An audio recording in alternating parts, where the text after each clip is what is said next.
Başını bizim bir acayip duetimiz var. Dinle Aydın bilen başlayat. Hacıyat Mehmet şeyle de mekan çağrılıyıp bilelikte. İyidinden ama acayip tanıtaydımlarla devam ederiz. Başına doğancıklım. Toymadı. Devam edeceğiz. Kalavay.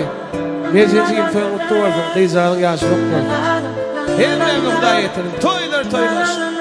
İnni soramazsın şunum aydan sana. Minne dinle sen var kalanı bir yana. İnni soramazsın şunum aydan sana. Minne dinle sen var kalanı bir yana. İnni beni dinle yanımda kanker günle. Başka var mı ya yok minne. Haydır yürümeyi dinle.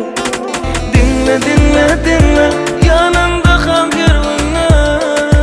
Başka var mı minne. Haydır yürümeyi dinle.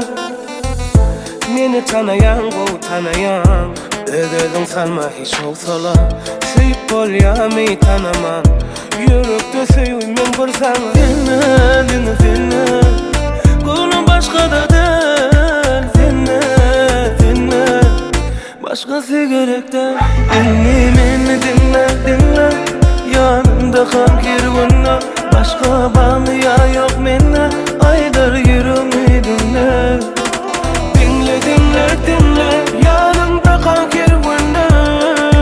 Başka var mı minne. Aydır yürümeyi dinle.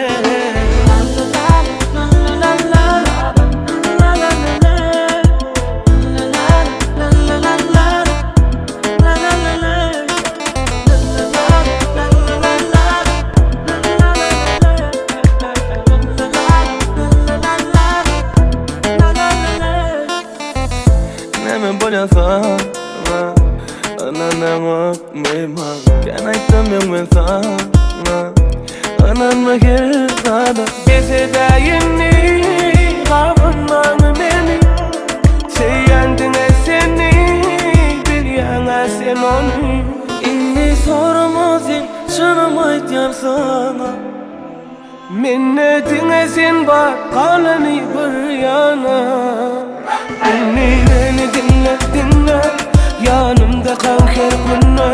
Başka var mı ya yok minne. Haydır yürümeyi dinle. Dinle